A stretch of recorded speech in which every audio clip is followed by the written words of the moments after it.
Here with Vitalik Buterin. I'm here with my co-host Sunny Agarwal. Thanks for joining us. Thank you. It's good to be here. Yeah, it's been a really long time since you've been on Epicenter, so I think a lot of people have been waiting for this. Yeah, so how have you been since the beginning of the pandemic? How's the pandemic been treating you? For a big part of it, I guess I was just holed up in Singapore, just having less human context than I had in, I guess, any of the 6 or 7 years previously. So that was interesting, just focused on some virtual things, also doing a lot of walking and running and just reading and continuing to do all the Ethereum related various things, of course. I guess in the past year, just like last year has been so emblematic, I suppose. Has your sort of focus changed as a result of the pandemic? Has the pandemic sort of awakened things like interests and things that perhaps how has things changed in the last year for you with regards to Ethereum? It's a challenging question because, at the same time as the pandemic, a lot of things have changed. I mean, a lot of things about the world have changed. A lot of things about the crypto world have also changed at the same time. I think the most important thing about the crypto world that's changed in the last year and a half is just how big it's gotten, right? And obviously, you can see on the numbers, the price bumps and all of those things, but that's a sign of a bigger thing. And there's other signs too, right? There's all sorts of just mainstream figures talking about it. Even just one example is that tweet or that blog post from myself and Jing and Optimism on our attractive public goods funding. Dominic Cummings, one of the top, I think, Brexit people, retweeted that. So that was obviously, there's all the celebrities focusing on crypto and, Elon Musk fumbling around the space in his own very special way. And there's just large percentages of the population in general actually have heard of cryptocurrency at this point. And this is both good and bad, right? It's good because crypto is not going to slide into irrelevance, but it's also a time when we have to think carefully about responsibility, because we know for the last 10 years of the space have basically been able to hide behind the excuse that, hey, this is experimental technology, and I know that to most people this seems kind of useless except for some prices going up, but it's really when the technology gets better, this is really going to go places. And now it's the technology is close to ready, right? The scaling solutions, lots of them are coming out this year. Some of them are coming out next year. The ecosystem is maturing in all sorts of ways. Proof of stake actually is happening. All of a whole bunch of technologies that we've said are happening for a long time actually are happening. And there's just a lot of eyes on the space. And so 5 years from now, we're not going to be able to get away with saying this is just an experiment. People are going to need some kind of results from the crypto space. And the question of exactly how much value and what kind of value we can actually provide for people, that's it's something that I think has been on people's minds since the beginning, but I think it just has to be on people's minds in a much more serious way, right? And I think so far there is definitely value that has been provided, right? But so far it's mostly been financial. And there's a lot of financial value that doesn't get recognized, even just a whole bunch of random people in various countries around the world that just quietly use it as a way to, send money back to their families or just make international transactions for businesses and all of these things. But the kinds of hopes that people have on the crypto space, at least from what I've seen, go even further than that, right? Even Tyler Cohen, one of the GMU economists, I think has even called, was it myself and Balaji, the two most interesting libertarians or something like this. So what do you think about his whole state libertarianism? State capacity libertarianism? I mean, it's definitely one of those kind of interesting synthesis perspectives, I guess. I see the philosophy, and I see lots of correct things about the philosophy, which is basically that like surgical, high quality, smart government action happening earlier can be a substitute for problems that end up creating a trade-off between, or end up leading to otherwise much more ham-fisted government regulation later. Like even just COVID vaccines were an excellent example of this, right? Like if governments had just gotten off their butts, realized the enormity of the problem, and just properly like told Pfizer and Moderna, hey guys, if you guys figure this out, we're literally going to give you $100 billion prize. Like lots of people would yell and scream at this, but in my opinion, like the world would have been so much better had that happened, right? And like the problem would have been solved in, like 6 months instead of 18 potentially. So, and I mean, obviously on top of that, also do the work of like clearing off the red tape and all of that. But like that requires a actually like skilled response. And so that's the good side of, I guess, that perspective. And the interesting thing actually is that I think there's parallels between that perspective and things that the crypto space is doing, because like the crypto space has these kind of constructs that sometimes get analogized to being kind of like nation states, but also kind of not like nation states.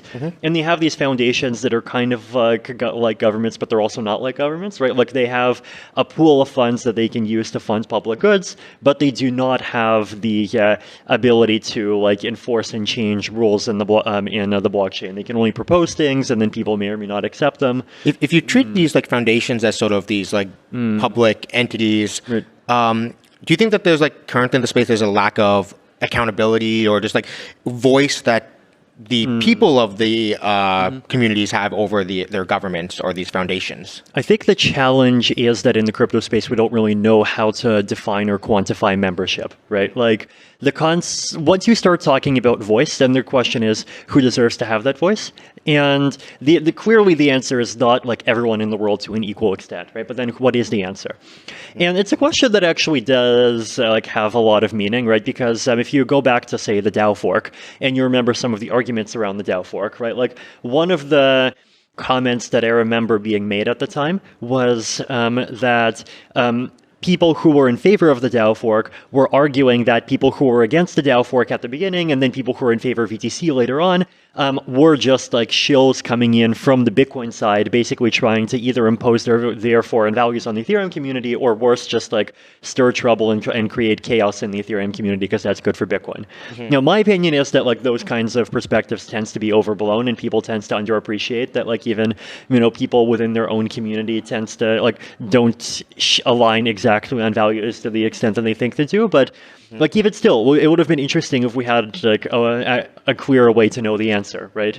And like so far, the ways that we have of defining community membership, they're not very good. Like what is there? Like there's coin holdings, but like in my opinion, coin holdings are an extremely imperfect proxy, right? Like for example, if you compare, I don't know, the number of coins, let's say like Joe Lubin has to the number of coins that, I don't know, like say Tim Bako has, right? Like that's, it's going to end up being pretty lopsided, right? But that's, like let's say that, I don't know what the difference is, but I'm going to guess somewhere between a factor of 100 and 1,000. Could be wrong in either direction. But that does not mean that Joe Lubin is like, 100 to 1,000 times more of importance to Ethereum than Tim Bako is. Like Tim does a lot of important core dev coordination work, and so like money is a very imperfect proxy. But then what are the more perfect? What are the better proxies? And like there are things like, for example, in the Zcash Foundation, there's like this community advisory council, and like you're either a part of it or you're not, and it's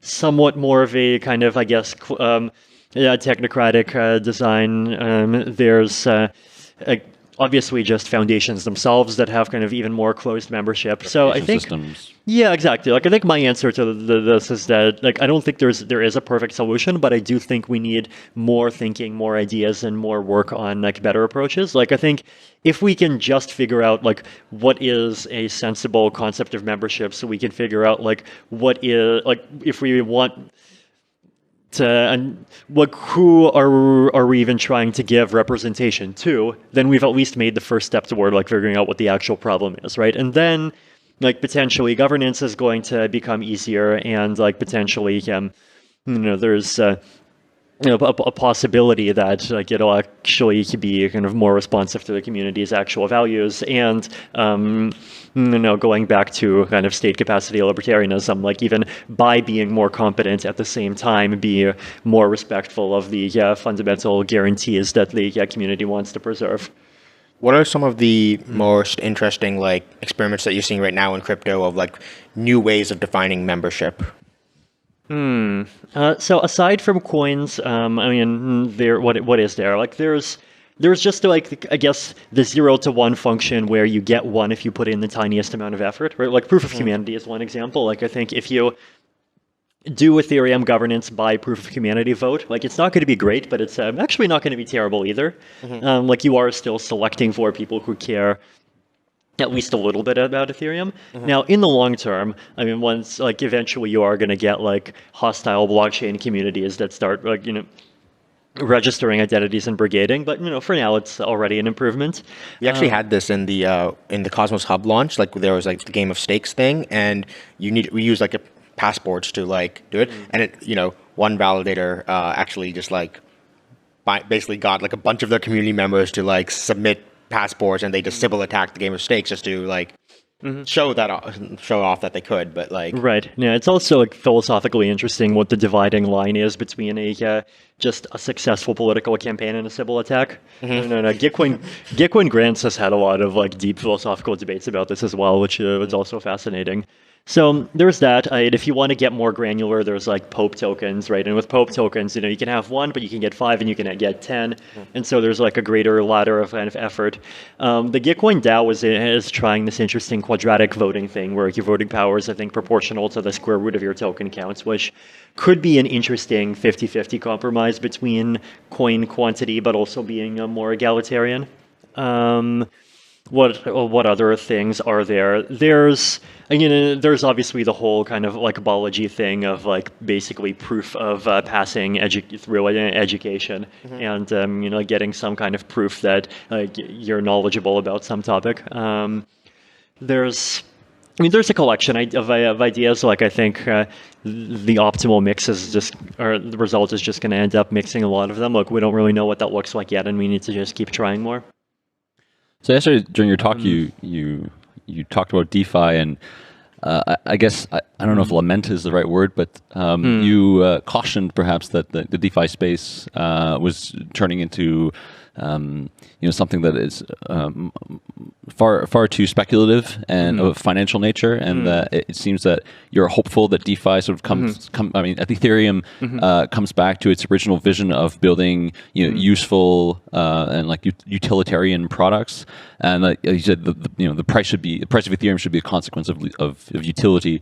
Do you think that like Ethereum has gone too far into the financial side of things, and that there isn't enough utility in the applications that are being built on the platform? I guess I mentioned in my presentation, I do think that the early kind of dominance of finance is a bit inevitable. I think like the two reasons that I mentioned, right? One is that like centralized finance is crap to a greater extent than centralized non-finance is crap, right? Like say what you want about like email and how, like if I send a centralized email to someone in Guatemala, they are going to receive it in 1 second. Now, maybe the NSA is also going to receive it in 1 second, but like at least the recipient in Guatemala is going to receive it in 1 second. But if like international bank wires do not work like this, right? And so the level of quality that you need like basically, it's much easier to be like not only better than CeFi, but better than CeFi by enough to actually get people to switch over en masse. But in the case of non-financial things, like that barrier is smaller, right? So that's fact one. And then fact two is that finance is just more willing to pay high fees inherently because of what it is.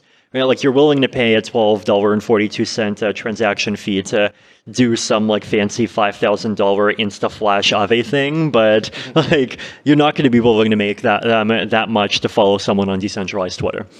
So and this has been my consistent opinion for probably the last 5 years. Like I think once we solve scaling and fees can go back down, we at least have a fair chance at getting the non-financial stuff to take off. But we'll see, right? Because like this year, what's interesting is that we actually have the scaling solutions, right? Like there's Optimism, there's Arbitrum, there's ZK Sync, Loopring, Starknet. But do you think these like roll-up solutions are, so obviously, as you know, I work on Cosmos, and so what one of the worries I see is that you have these like great roll-up platforms, but they're at the end of the day, there's still these generalized chains, and I see that DeFi is just going to start dominating these chains as well. And so one of the interesting things we see in Cosmos right now is a lot of the chains are actually non-DeFi things. I think most of them are actually non-DeFi. So we have like Akash Network, which is a decentralized cloud. We have like Sentinel, which is a decentralized VPN. And so I see a lot of these like Web3 and Stargaze, which is this like social network. Do you think like the way for how important do you think like application specific chains or rollups are going to be to sort of giving these non-DeFi applications a I'm bearish on that. The reason why I'm bearish on that is that I think the most interesting future applications are not going to be DeFi or non-DeFi. I think they're going to be a combination of like Fi and non-DeFi. Right. And I think being able to benefit from even like tightly coupled composability between like Fi things and non-Fi things is going to be valuable.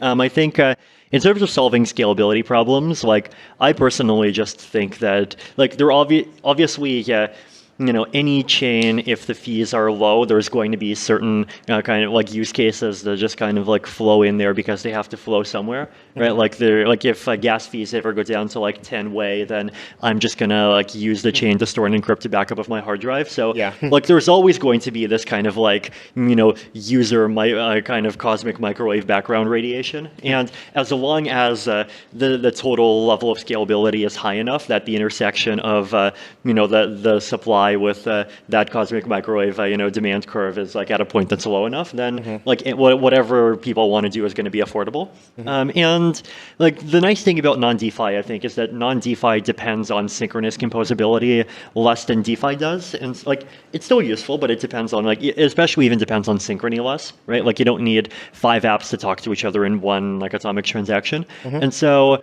like non-DeFi things, I think will be able to bounce between shards or like bounce between rollups more easily. So I'm confident that in the more mature ecosystem, at least I think they're not going to be screwed over by fees. How much of like to the degen side of DeFi do you think is a consequence of I'd say like general, more broad macroeconomic trends of decreasing scarcity in the traditional finance system with like just like massive monetary inflation, but on the crypto side also just the ability to just create new assets. And I don't know if you're familiar with this idea of financial nihilism, but to me, like I feel that the incentive to just like create new assets and like create new forms of value is so high that there's a little incentive to say create something that isn't like in a financial in nature, like for founders, but also for like communities that are following those things because they're like sort of naturally going to go to the thing that could potentially make them money. Like I tend to agree with Sunny on this, and I wonder like if you've given any thought to this sort of broader macro trend. Like, well, that trend, like there's a few different aspects to that, right? Like one is this kind of, I guess, ideological and philosophical thing of like, hey, the like mainstream civilization is like basically bullshit, and so like for if we're gonna make a couple of like fire podsies and like send around like links to the ENS to them, then like that's not doing anything worse than the game. That's just playing the game that already exists. So like it's definitely a mindset that I think motivates at least us. Some people in the space. So that's something that exists. There's also the this question of like, well, if you want to build something meaningful, then like to what extent is this possibility hanging there of like building some DeFi thing and potentially getting more money more easily? Like to what extent is that taking away from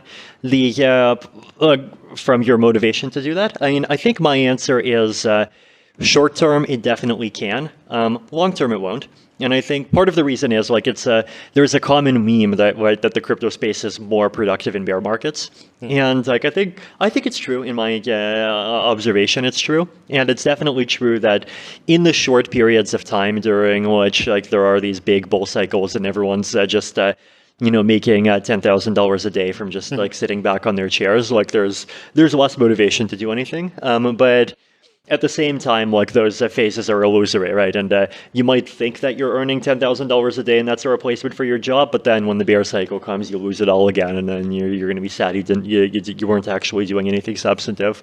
So eventually, these things do like burn out, right? Like eventually, like if making some crazy financial contraption actually is more profitable than doing other things, then at some point enough people are going to do it, and people are going to start doing it really formulaically until like that stops being true. So I'm, I guess, optimistic in the medium and long term, though at the same time, like I do think that it's not a given. Like I think that it's also important to kind of explicitly talk about, support, and spread the ideas and culture of building things that are not just financial, like both to like let people who have those ideas know that there are other people who also feel that way, kind of give them some kind of framework to start with, and just like point out to people in general that like this is a community where you can come and do those kinds of things.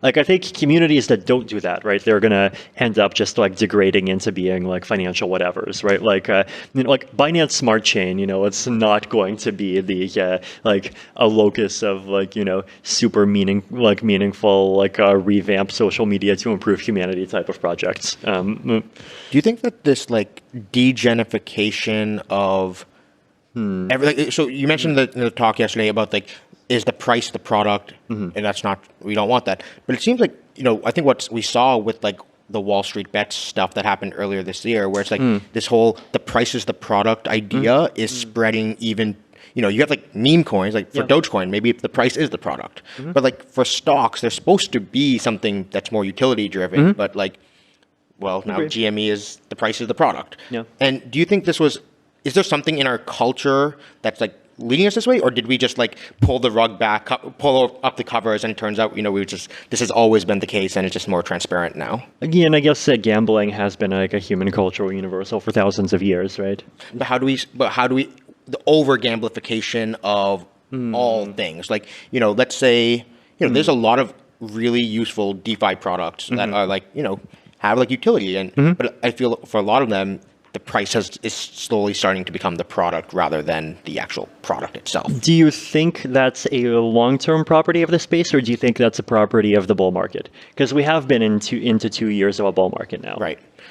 So I guess we'll see how people think in 2022. Like if you remember, even going back to how you thought in 2019 and how you thought in 2017, for example, like I would bet that your perspective right now is probably more similar to your perspective in 2017 to your perspective in 2019. Right. Because in 2019, like nobody had the ability to say the price is the product, except DAI.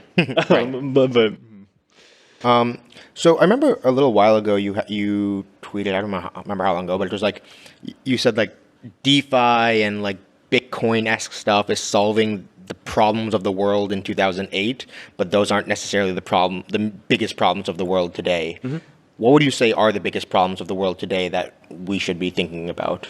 I mean, I actually, I talked yesterday once again about this concept of just coming up with ways to improve social media, right? Like I think that's a big like cultural and mechanism design and like very interdisciplinary problem, and it's an important problem. And like it's an important problem for lots of different communities for lots of different reasons, right? Like we're getting all the problems at once, right? Like you get the like the censorship and the arbitrary deplatforming that happens in a just extremely closed and non-transparent way. There's the just very poor quality. Like I can't have conversations on Twitter anymore. It's so sad. Buy some Shiba. Buy some Harmony $1. Harmony $1 is the best cryptocurrency. Look at it. So and then there's just the ways in which like engagement is misaligned with like any longer term goals that pretty much like any reasonable person has. So like these are all important problems, and like I talked about why I think crypto has some unique and interesting tools for solving that problem, and I think like we could be doing more to try, right? Do you think that the explosion of NFTs and like all the standards around NFTs, and combined with that, layer twos being more like being ready and like being more available, do you think that the combination of these two technologies can make it such that now, because there's been so many attempts of doing decentralized social networks, and you said that like BitClout and all these things were not graveyards, but I mean like relatively speaking, they're graveyards compared to like the Facebooks and stuff. But do you think that these technologies and sort of like their convergence and can be the catalyst for decentralized social networks to finally emerge and like have sufficient like network effects? Right. I think a really underrated aspect of the crypto space is just how it's like in the wake of just being a financial, like a degen, ape, eco, whatever system, it's also creating network effects that could be piggybacked on for very meaningful purposes, right? Like one example of this that's, I think, a little different from what you were saying is like how just giving everyone public keys and creating a registry of public keys has been a dream of the cypherpunks since the 1990s, right? Like everyone wanted to have just like a society where just everyone has a key and you can just like go and send an encrypted message to someone, and it doesn't require any kind of extra setup, right? But those PGP webs of trust and never will end up taking off. But now we have everyone's got an Ethereum wallet, or at least everyone within the community has an Ethereum wallet. So it's not the world, but it is a subset of the world that talks to each other. And everyone they've got either a MetaMask wallet or a Status wallet or some other kind of Ethereum wallet, or it could also even be a hardware wallet. So on top of the just having keys, there's even this powerful ecosystem of coming up with better ways of storing your keys. And you can use those keys for signing, and potentially you could also use those keys for encryption. I think like ethmail.cc was like trying to do an encryption. I mean, I think that's something that should be standardized much more potentially, and like turn into some kind of standard. So then once you have an account, you can use that account to log into things. And so and then at this also what we have is you have just a community of people who have common values and interests, right, and who talk to each other. And that's also an excellent bootstrapping ground for any kind of system, right? Like new projects that depend on network effects can take off. Like they just need to have seed communities to take off in, right? Like a Facebook started with, I think it was Harvard college students, right? So like why can't the next generation of like actually good social media take off starting from the crypto community? Do you think it's possible to, or do you think it would be beneficial to bootstrap off of the existing identity systems? So for context, 2 years ago at ETH Waterloo, I created something called Sheetcoin, which was a way of like moving ETH onto a Google Sheet and blah, blah, blah. But I actually met someone at EthCC yesterday, and he was really excited about Sheetcoin because one of the things that we did was we actually made it so you can send to an email address, and then we actually like sort of hacked Google OAuth to allow us to verify RSA on like Ethereum, and we got Google to sign. But the coolest part is I could send to people's email addresses. Everyone already has an email address. Not everyone has a private key yet. And then you use that as an onboarding flow into when they want to come onto main chain, then they can create a private key then. I mean, that sounds both enticing and scary. Enticing because like I actually want to like directly compete with Google and the Twitter on the identity side and not entrench them, and also enticing because like that definitely is a very fast onboarding process that like it does for a lot of users have higher security than a wallet they might lose the keys for. You could have an influencer who wants to airdrop an NFT to all their followers. You can just snapshot their followers. Totally, right. I mean, I think Polymarket also, like they were using magic links, right? So we're basically doing a very similar thing. So that's definitely interesting. I'm also bullish on social recovery. Like I think because social recovery, in my opinion, is like a very noob-friendly way of storing, like just having accounts, because like even people who are very non-technical, like they can understand the concept of like, here I'm selecting 10 people and I trust at least 5 of them, right? So that's something like if we just come up, so I think that's good for onboarding, but at the same time, like I do also want to kind of onboard people, like not just onto an application, but actually properly on those kind of accounts that gives that's within the crypto ecosystem. When it comes to social media, there's one view of crypto, which is that like it's about making scarcity more legible. And so have you heard of like the Friends with Benefits community and that token? Well, I mean, the concept of friends and benefits is that like what you have like a sexual relationship, and then you're also There's a token that wait. They just like took this category of human activity and they made a token of it. No. So it's by Trevor McVedries. He created this. He has a company called Broad. He came really a lot from the NFT space, but they basically created this community which is like token gated, and everyone who's in the community has an opportunity to invite. The Friends with Benefits name is just a little bit of a meme. But like, what do you think? Do you think that what are the? I guess maybe another way is like, what are the applications of blockchains that can help social media? Like, we talked a lot about cryptography. Everyone having a private key. That's great, but is there anything about this blockchain thing, about scarcity or anything that can help? So I think like two or three possible directions. One of them is accounts, and just the concept that like you could basically have an account that is multi-platform. And the interesting thing about ENS names, right, is that they're an account that is multi-platform, and they're a name that is multi-platform that people are willing to use as a name, right? Like the only other like really widely adopted multi-platform accounts would be like email addresses, but like nobody wants to use your email address as your name, right? Like I think it's because of like names are self-expression, and like you're okay with what's your ENS name? SunnyA97.eth. Yeah, SunnyA97.eth, right? Like that's the handle I use. Yeah, like that's like a it's something that you'd be happy to use as like one of your names, but like having something at gmail.com as your name, like it feels like like awkward. Yeah, like why would I want to be like basically wearing a Gmail pride sticker as part of my name? So Balaji has the other take, right, where he's like he's been pushing recently that everyone should have their own personal domain, and like so your email address is I'm not going to say it, but it is more personal. It's not at gmail.com. Right. So what do you think about that view?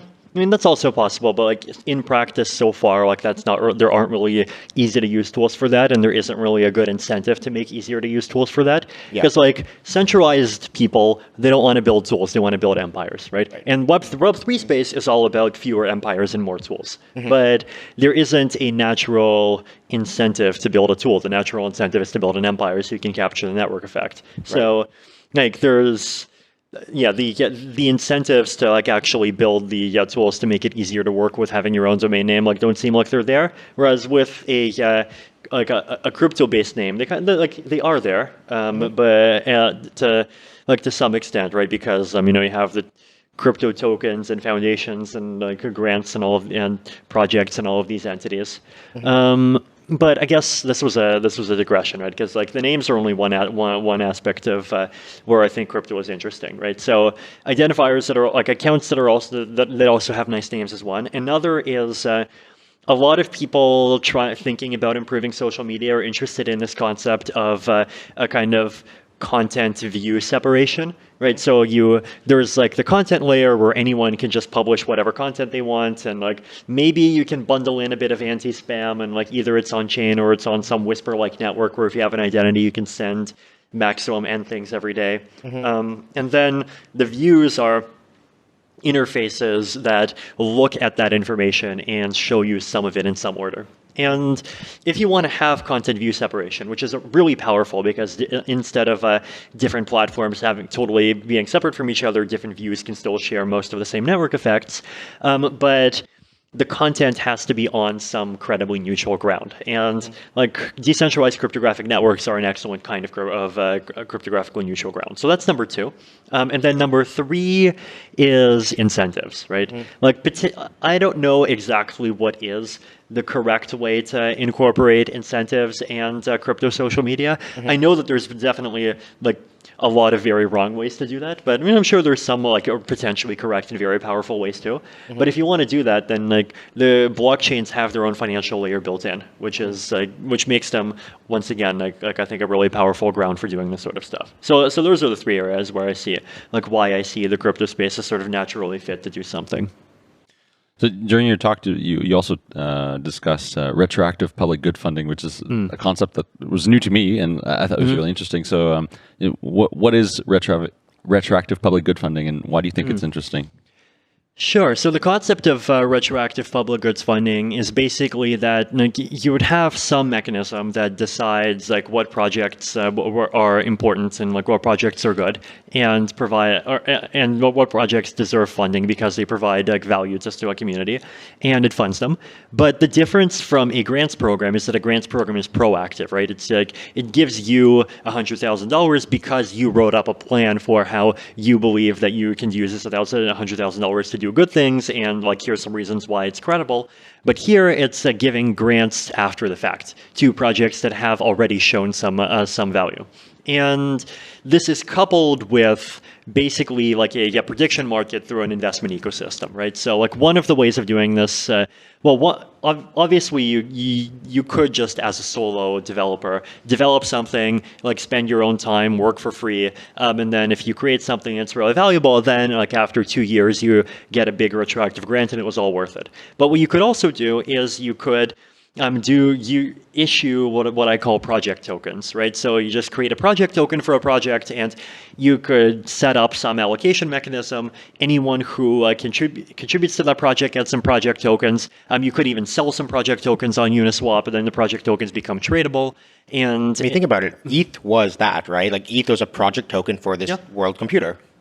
Definitely. And the idea would be that like this retroactive grant mechanism would then basically just buy up these project tokens after the fact, right? And so not only do the founders of the project benefit, but also anyone who bought into the project token and so gave the founders like funding in like fiat or ETH or like whatever normal currencies to actually like do the work ahead of time. They would also get rewarded for that, right? So I think the core principle behind retroactive public goods funding is that like institutions in general, like I think they're either centralized or they're decentralized. If an institution is centralized, then it ends up excluding a lot of important perspectives. And if an institution is decentralized, it's conformist, right? And those are both problems. And so, but in both cases, it's easier for something conformist to be right about retrospective questions, to be right about what already was important, than it is for something conformist to be right about prospective questions, right? And if we look back on the last 50 years, we can say like, certain vaccines were certain vaccines were very important for humanity. But had we thought about that 50 years ago, perhaps it would not have been it. So. Right, exactly. Like I think. Like take life extension research, for example, right? Like this is sort of one of my pet entrepreneurial public goods that I think is really important. Like there's like someone like Aubrey de Grey, like he has just been working really hard on just making life extension research happen ever since the early 2000s. So pretty much nobody believed him, and like there just isn't an institutional structure by which people who believe in these kinds of things ahead of everyone else get any kind of reward for it. And so. Just like if that kind of structure existed, then Aubrey could have gotten quite a bit more kind of like economic firepower behind him much more quickly. Would that also work for private investment? Do you think that there could be like retroactive VC investment or this? Well, I mean, I think like VC investment already is retroactive investment, right? Because like the VC investment itself is proactive. The thing that's retroactive is the exit, right? So like a lot of the VC ecosystem is already implicitly a retroactive grants program because there is an entire set of startups whose exit strategy is entirely designed on the possibility that they'll just get bought up by Facebook and Google. Like this literally exists, right? And there's plenty of startups that just pitch to VCs that this is a possible exit for us. So, okay. Yeah, so like basically, I think just to a large extent, this already exists in the startup space. And I'm just trying, like, retroactive public goods funding is about taking that same principle and like basically making an equivalent version of that, but where the metric people are optimizing for, instead of just being like profit generation or satisfying the desires of the Zuck or the Sergey, it is something that tries to approximate a community's values and the public good more. So do you think DAOs are good at doing this? Because one of my worries right now is that DAOs are a little bit too short-term thinking. And so an example I'm thinking about is on Uniswap, there was a proposal to do a $30 million grant to Geth development. And a lot of people were like up in arms, like, oh my God, this is so much money. It's like, no, don't you understand that this is actually a retroactive grant for like all the work that the Geth team has done for the last 4 years? But so do you think that DAOs, this like decentralized collectives, will ever be as on being able to play long-term games as, like, for example, maybe more centralized institutions can? And DAOs are definitely conformist, at least in their current form, right? I mean, it's hard to say things about DAOs as a category because DAOs are a much broader category than like DAOs as they exist today are. But DAOs are definitely conformist, and so a DAO whose governance is like constrained to give retroactive grants, like, is something that could potentially be quite powerful, potentially more powerful than a DAO that's giving proactive grants, right? Because in order to succeed, you have to make some risky bets about the future, and a conformist system is just not going to do that. Can you describe a little bit what conformist versus non-conformist means? Basically only taking actions on the basis of viewpoints for which there is already consensus. One of the things you mentioned in your talk was about how we have to make sure crypto continues to align with our values. As the community grows, how do we think the values shift as well? So one of the things is NFTs, right? I don't like calling things NFT movement because I think NFT is like a technical term. Let's call it the digital art movement. Sure. That has brought definitely a big cultural shift, right? We've brought it, and I think it has some good aspects. I think that Friends with Benefits community is something that really I think only would have come out of the kind of person who came from the digital art world. But at the same time, it brings like those crypto influencers who are shilling Ethereum Max, and how do we So how do you Well, was the Ethereum Max thing even connected to NFTs? I thought that was just like a garden variety shitcoin. But it's not connected to NFTs. But the people it targeted, like the Kim Kardashians, these are people who came into crypto via this digital art movement. And so how do you think the culture and values have to evolve or try to, or how do you think it goes forward as the scope of crypto? And I don't think the NFT space was like net bad even as far as scamminess goes, because there's definitely specific examples of scammy people and projects that either are NFTs or were inspired by the NFT space. But before NFTs existed, there were a lot of that, right? Yeah. No one said there weren't scams before. Right, the other person who came to Bitcoin Miami with an Ethereum Max T-shirt, which is such a Chad move in a very dark way, because he just totally discredited himself in front of both the Bitcoin and Ethereum communities in one move. But he even I believe even in 2018, right? I think was sued by the SEC, I believe, for shilling some other very scammy project, ICO project, right? So he was definitely not brought into the space by NFTs. This was just he seems like a honestly not very joyful fellow who also has multiple domestic violence convictions, who also is interested in shilling stuff, but. So those kinds of people exist, and anything that has money is going to attract those kinds of people. But the thing that NFTs brought that I like is just like it did bring cultural balance, because like it brought this kind of, like, community that cares about artistic things, and that is less kind of like purely money oriented. And like if Ethereum was just the NFT community, it would have like very weird excesses of its own. But it's a good complement, and it's a good balance to like what was there before the NFT community, which is like the DeFi community, and then the DeFi community itself was an improvement to what was there before, which is the ICO community, right? So like whatever the flaws of the new thing, you know, you do have to, I think, also think about it, like remember the often even crazier older things that came before. And to me, it actually does feel like, you know, the craziness is slowly decreasing and the interestingness is increasing. And like, especially like if after NFTs we start talking about like crypto social, you know, there are going to be crypto social things that like we at you know, Epicenter 2023 are going to can just laugh at and consider to be totally like, you know, crazy. But laugh at these logos back here. no. I mean, no, status is fine. But like it's the thing. But at this, I mean, at the same time, there's going to be a lot of like actually like genuine and very interesting crypto social stuff happening too. So I think the other thing, right, is that Ethereum, as it's growing, it's like early on in Ethereum's history, you could call Ethereum a community, but now I think Ethereum, like, it's not a community, it's an ecosystem, right? And ecosystems, like, there's definitely a lower level of cohesion that you can expect from an ecosystem, but that's okay. That's like the price of growth and the price of like getting past a higher power of Dunbar's number, right? But at the same time, like in an ecosystem, there are sub-communities, and as long as there are like meaningful sub-communities that are doing things that like we find important, then like the good work continues to be done. So I guess one last thing what I want to talk about is, you know, I know you like Tyler Cohen's podcast. So there is another well-known figure who has also been sued by the SEC that has also been very active in crypto recently. So overrated, underrated, Elon Musk, what do you think his game here? Like, what do you think? Is he just trolling, or do you think there's like something, a larger thing that he's pushing for?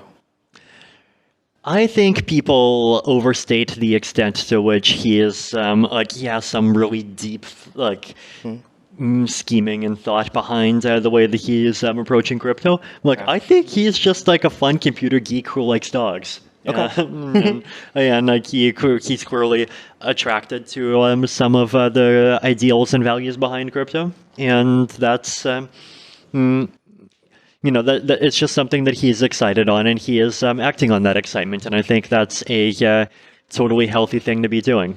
But at the same time, obviously, there's definitely been, you know, big mistakes in the way that he's handled it. And like, oh, I love Bitcoin, and oh, actually, wait, there's all these environmental issues, and then oh, Doge, and oh, so, and then like also like, I don't have the highest view, for example, of like the way that he's just kind of like walked into the Dogecoin community, and like he's just basically acting like he can be an important figure inside of it. Like, I don't know, like my own personal style is that I think like if I wanted to join a community and become important in it, I would do some significant good thing for the community first, and then chill second. I would like to see him do some development. I mean, yeah, exactly. Like even if all that he does is like donates, you know, $15 million to a Doge dev fund, like that would be amazing, right? So, you know, Elon, if you're listening to this, like if you just donate $15 million to a Doge dev fund, then I'm sure, you know, Doge people, you know, including myself, I'm a Doge person, will definitely have a lot of respect for you for that. So I got you a gift, which is a pair of Shiba pajamas. Oh, amazing. Hopefully you can't dump these ones. But yeah, so okay. Yeah, I think it's, you know, it's funny. I actually, before I started my current project, Osmosis, I was thinking about building how to get Dogecoin onto proof of stake. And I started like kind of implementing it, and I spent like a week really looking into it. And I came away with the conclusion that no one's interested in Dogecoin anymore, not worth my time. Well, maybe I was a bit wrong about that one, but... So let's wrap it up here. But before we do, you know, we talked about the space growing and everything, and you talked about in your talk about like, you know, aligning values and, you know, aligning what's useful. how do we ensure that we sort of like stick to the initial values and the sort of initial principles, and like how does that not get diluted with like an influx? I mean, you may have noticed like there's a lot of OGs here, but there's like a lot of new people too, which is great because it brings in like all this sort of like new energy, but it can also dilute some of the values and some of the things that we as like the initial community building Ethereum think are useful. What's your advice to say to the community to like stay true to like your initial vision and sort of like the initial vision for Ethereum? I think like either like come up with an idea and actually like build some interesting project, or like look at the things that already exist and participate in them. I mean, one very concrete example is Status, right? Like it's a decentralized messenger. It's like, well, it's right there. It's one of the sponsors. Yay! Everyone bow down to the sponsor. Status. Status.im. So the it's a decentralized messenger. Like it uses like Waku, which is basically like the fork of Whisper under the hood. It's got a built-in crypto wallet. Like it's also not a ghost town. There's actually a lot of discussion and activity happening inside of it. The quality is like, it's not perfect, but it's like slowly improving, and I think it's usable as a messenger at this point. So like you can just like. Can I move my family chat to Status, do you think? I actually literally think that it's that like it is ready for that now. Okay, great. Yeah. So like actually go. Yes. Signal was hard enough. Yeah, no, go around and actually like look into all of these things and then try actually using them. Great. And one thing that's been on my mind since this morning was what's this whole Mina Kunis, Ashton Kutcher, like how did this come together? Like what is going on here? I don't know, like a friend introduced me to Ashton, and like he's actually been interested in crypto for some time. I think I even might have like met him a few years ago at some point.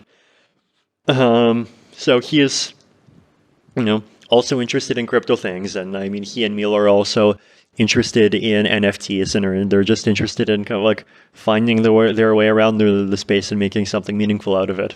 I think that's great. Yeah, that would be terrific. Thanks so much for joining us. Yeah, Alec. It's been a pleasure, and hopefully we'll see you again next year if this event happens again. Thank you for the interrogation. It's been great.